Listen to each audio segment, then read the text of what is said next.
Item ಯಾವುದೇ ಇರಲಿ try ಮಾಡಿ ಆಚಿ ಚಿಕನ್ ಮಸಾಲಾ 50 ಗ್ಯಾರಂಟಿಯಲ್ಲಿ ಯಾವೆಲ್ಲ ಸುದ್ದಿಗಳಿವೆ ಅಂತ ಒಂದೊಂದಾಗಿ ನೋಡ್ತಾ ಹೋಗೋಣ.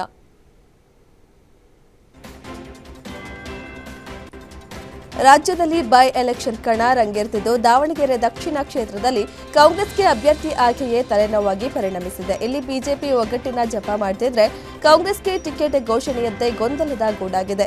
ಬಿ ಫಾರ್ಮ್ ಸಿಗದಿದ್ರೂ ಸಮರ್ಥ ನಾಮಿನೇಷನ್ ಮಾಡಿದ್ದಾರೆ. ದಿವಂಗತ ಶಾಮನೂರು ಶಿವಶಂಕರಪ್ಪ ಅವರ ಕಾರ್ನಲ್ಲಿ ತಾಯಿ ಸಂಸದೆ ಪ್ರಭಾ ಮಲ್ಲಿಕಾರ್ಜುನ್ ಅವರೊಂದಿಗೆ ಪಾಲಿಕೆಗೆ ಆಗಮಿಸಿ ನಾಮಪತ್ರ ಸಲ್ಲಿಸಬೇಕೆಂದು ಬಿಜೆಪಿ ಪಣ ತೊಟ್ಟಿದೆ. ಕಾಂಗ್ರೆಸ್ನ ಬಂಡಾಯವನ್ನೇ ಲಾಭ ಮಾಡಿಕೊಳ್ಳುವ ತಂತ್ರ ರೂಪಿಸಿದೆ. ಬಿಜೆಪಿ ಅಭ್ಯರ್ಥಿ ಶ್ರೀನಿವಾಸ ದಾಸಕರಿಯಪ್ಪ ನಾಮಪತ್ರ ಸಲ್ಲಿಸಿದ್ದಾರೆ. ಬಿಜೆಪಿ ಟಿಕೆಟ್ ಆಕಾಂಕ್ಷಿಗಳಾಗಿದ್ದ ಯಶವಂತರಾವ್ ಜಾಧವ್, ಬಿಜಿ ಅಜಯ್ ಕುಮಾರ್, ರಾಜನಹಳ್ಳಿ ಶಿವಕುಮಾರ್ ಒಗ್ಗಟ್ಟಾಗಿ ಆಗಮಿಸಿ ನಾಮಪತ್ರ ಸಲ್ಲಿಕೆ ಮಾಡಿದ್ದು ಒಗ್ಗಟ್ಟು ಪ್ರದರ್ಶನ ಮಾಡಿದ್ದಾರೆ.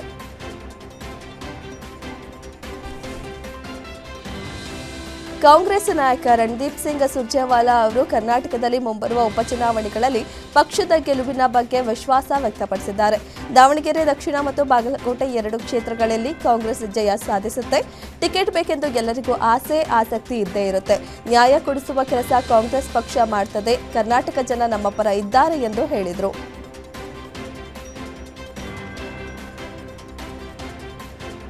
ದಾವಣಗೆರೆ ಹಾಗೂ ಬಾಗಲಕೋಟೆ ಟಿಕೆಟ್ ವಿಚಾರಕ್ಕೆ ಬೆಂಗಳೂರಿನಲ್ಲಿ ರಣದೀಪ್ ಸಿಂಗ್ ಸುರ್ಜೇವಾಲಾ ಸಭೆ ಮೇಲೆ ಸಭೆ ಮಾಡಿದ್ದಾರೆ. 2 ಕ್ಷೇತ್ರಗಳ ಬಗ್ಗೆಯೂ ಸಿಎಂ ಸಿದ್ದರಾಮಯ್ಯ ತಮ್ಮ ಅಭಿಪ್ರಾಯವನ್ನ ತಿಳಿಸಿದ್ದಾರೆ. ಆದರೆ ಯಾರಿಗೆ ಟಿಕೆಟ್ ಅನ್ನೋದು ಇನ್ನೂ ನಿಗೂಢವಾಗಿಯೇ ಉಳಿದಿದೆ. ಗೊಂದಲದ ವಿಚಾರಕ್ಕೆ ಪ್ರತಿಕ್ರಿಯೆ ನೀಡಿರೋ ಸುರ್ಜೇವಾಲಾ, ಎಲ್ಲರಿಗೂ ಆಸೆ ಮತ್ತು ಆಸಕ್ತಿ ಇದ್ದೇ ಇರ್ತದೆ. ಅವರಿಗೆ ನ್ಯಾಯ ಕೊಡಿಸೋ ಕೆಲಸ ಕಾಂಗ್ರೆಸ್ ಮಾಡುತ್ತೆ. ನಾವು ಗೆದ್ದೇ ಗೆಲ್ತೀವಿ ಅಂತ ವಿಶ್ವಾಸ ವ್ಯಕ್ತಪಡಿಸಿದ್ದಾರೆ.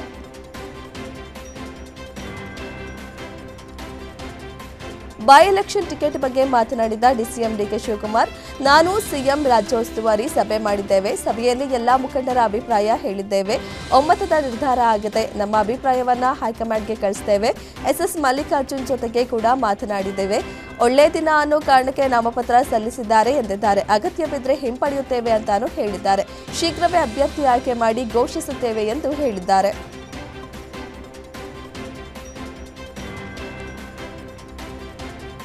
ಬಾಗಲಕೋಟೆಯಲ್ಲಿ ಬಿಜೆಪಿ ವೀರಣ್ಣ ಚರಂತಿಮಠ ನಾಮಪತ್ರ ಸಲ್ಲಿಕೆ ಮಾಡಿದ್ದಾರೆ. ಬಳಿಕ ಮಾತನಾಡಿದ ಅವರು, ಬಿಜೆಪಿಗೆ ಅತ್ಯಮೂಲ್ಯ ಮತಗಳನ್ನು ನೀಡಿ ಗೆಲ್ಲಿಸುವಂತೆ ಮನವಿ ಮಾಡಿದ್ದಾರೆ.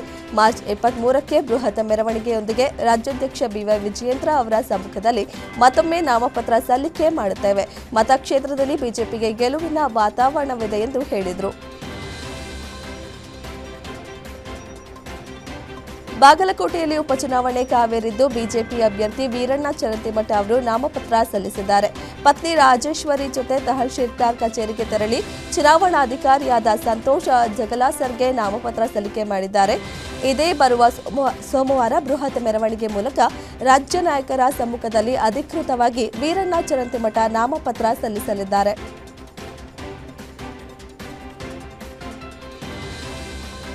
ದಾವಣಗೆರೆ ಬೈ ಎಲೆಕ್ಷನ್ ಹಿನ್ನೆಲೆ ದಕ್ಷಿಣ ಅಭ್ಯರ್ಥಿಯಾದ ಶ್ರೀನಿವಾಸ ದಾಸಕರಿಯಪ್ಪ ಅವರು ನಾಯಕರನ್ನ ಭೇಟಿ ಮಾಡಿದ್ದಾರೆ. ರಾಜ್ಯದಲ್ಲಿ ಬಿಜೆಪಿ ಮತ್ತು ಜೆಡಿಎಸ್ ಮೈತ್ರಿಯಾಗಿರುವ ಹಿನ್ನೆಲೆ ಜೆಡಿಎಸ್ ಮಾಜಿ ಶಾಸಕ ಎಚ್ ಶಿವಶಂಕರ್ ಅವರನ್ನ ಭೇಟಿ ಮಾಡಿ ಶಾಲು ಹೊದಿಸಿ ಆಶೀರ್ವಾದ ಪಡೆದುಕೊಂಡಿದ್ದಾರೆ. ಅಲ್ಲದೆ ಪಕ್ಷದ ಮುಖಂಡರಲ್ಲೇ ಅಸಮಾಧಾನ ಇರೋದ್ರಿಂದ ಆತಂಕಕ್ಕೆ ಒಳಗಾಗಿದ್ದಾರಾ ಅಥವಾ ಟೆನ್ಷನ್ನಲ್ಲೇ ನಾಯಕರನ್ನ ಭೇಟಿ ಮಾಡ್ತಿದ್ದಾರಾ ಶ್ರೀನಿವಾಸ ದಾಸಕರಿಯಪ್ಪ ಎಂಬ ಪ್ರಶ್ನೆ ಸೃಷ್ಟಿಯಾಗಿದೆ.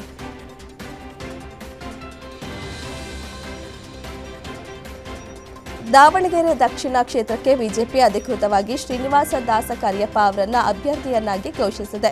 ಟಿಕೆಟ್ ಘೋಷಣೆಯ ಬೆನ್ನಲ್ಲೇ ಬಿಜೆಪಿಯೊಳಗೆ ಅಸಮಾಧಾನ ಸ್ಫೋಟಗೊಂಡಿದೆ.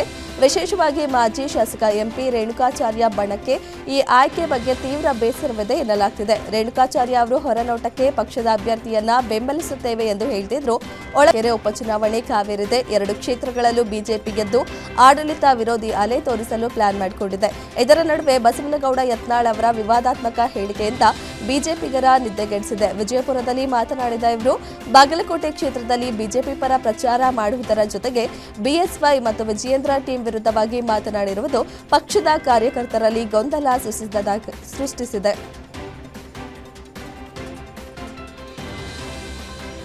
ಮೂಡಬಿದ್ರೆ ಇನ್ಸ್ಪೆಕ್ಟರ್ ಸಂದೇಶ್ ವಿರುದ್ಧ ಲೈಂಗಿಕ ಕಿರುಕುಳ ಪ್ರಕರಣ ಸಂಬಂಧ ಕೂಡಲೇ ಸಂದೇಶ್ನನ್ನ ಬಂಧಿಸಿ ಎಫ್ಐಆರ್ ದಾಖಲಿಸುವಂತೆ ಸಂತ್ರಸ್ತೆ ಸುಮತಿ ಆಗ್ರಹಿಸಿದ್ದಾರೆ. ಮಂಗಳೂರು ಕಮಿಷನರ್ ನೇತೃತ್ವದಲ್ಲಿ ನಮಗೆ ತನಿಖೆ ಬೇಡ, ದಕ್ಷಿಣ ಕನ್ನಡ ಎಸ್ಪಿ ಡಾಕ್ಟರ್ ಅರುಣ್ ನೇತೃತ್ವದಲ್ಲಿ ತನಿಖೆಯಾಗಲಿ. ಇನ್ಸ್ಪೆಕ್ಟರ್ ಸಂದೇಶ್, ಎಸಿಪಿ ಶ್ರೀಕಾಂತ್ ಮತ್ತು ಕಮಿಷನರ್ ನಡುವೆ ಒಳಸಂಚು ಇದೆ. ಪೊಲೀಸ್ ಡ್ರೆಸ್ನಲ್ಲಿ ಅಸಭ್ಯವಾಗಿ ವರ್ತಿಸಿದ ವಿಡಿಯೋನ ಸಾಕ್ಷಿ ಇದ್ರೂ ಕಮಿಷನರ್ ಯಾಕೆ ಕ್ರಮ ಕೈಗೊಳ್ಳುತ್ತಿಲ್ಲ ಎಂದು ಪ್ರಶ್ನಿಸಿದ್ದಾರೆ.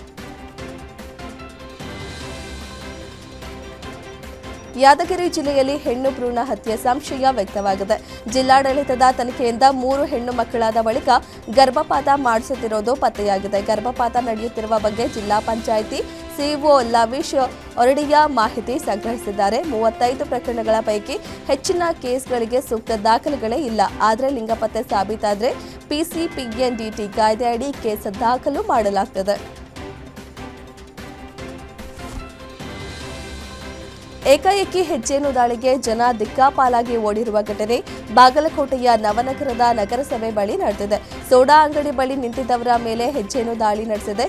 ಹೆಜ್ಜೇನು ದಾಳಿಯಿಂದ ಮೊಹಮ್ಮದ್ ರಫೀಕ್ಗೆ ಗಾಯವಾಗಿದ್ದು, ಹೆಜ್ಜೇನುಗಳಿಂದ ತಪ್ಪಿಸಿಕೊಳ್ಳಲು 2 ಕಿಲೋಮೀಟರ್ವರೆಗೂ ವ್ಯಕ್ತಿ ಓಡಿ ಹೋಗಿದ್ದರು. ಜಿಲ್ಲಾಸ್ಪತ್ರೆಯಲ್ಲಿ ವೈದ್ಯರು ಮುಖದಲ್ಲಿದ್ದ ಮುಳ್ಳು ಹೊರತೆಗೆದಿದ್ದಾರೆ.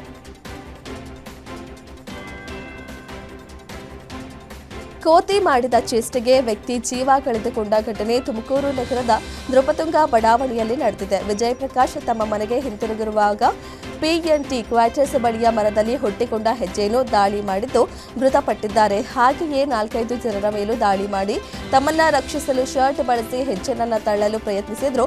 ಮುಖ ಮತ್ತು ದೇಹದ ಹಲವು ಭಾಗಗಳಲ್ಲಿ ನೂರಾರು ಜೇನುಹುಳುಗಳು ಕಚ್ಚಿದೆ.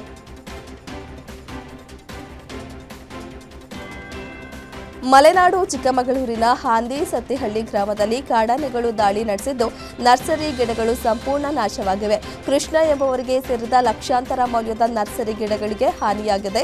ಜಿಲ್ಲೆಯ ಹಲವು ಕಡೆ ಬೆಳೆಗಳಿಗೆ ನುಗ್ಗಿ ದಾಳಿ ಮಾಡ್ತಿವೆ. ಇದರಿಂದ ರೈತರಿಗೆ ಭಾರೀ ನಷ್ಟವಾಗ್ತಿದೆ. ರಾತ್ರಿ ವೇಳೆಯಲ್ಲಿ ಅನಾವಶ್ಯಕವಾಗಿ ಜನರು ತಿರುಗಾಡದಂತೆ ಎಚ್ಚರಿಕೆ ಕೊಟ್ಟಿದ್ದಾರೆ. ಸ್ಥಳಕ್ಕೆ ಮೂಡಿಗೆರೆ ಆಲ್ದೂರು ಅರಣ್ಯ ಇಲಾಖೆ ಅಧಿಕಾರಿಗಳು ಭೇಟಿ ನೀಡಿ ಪರಿಶೀಲನೆ ನಡೆಸಿದ್ದಾರೆ.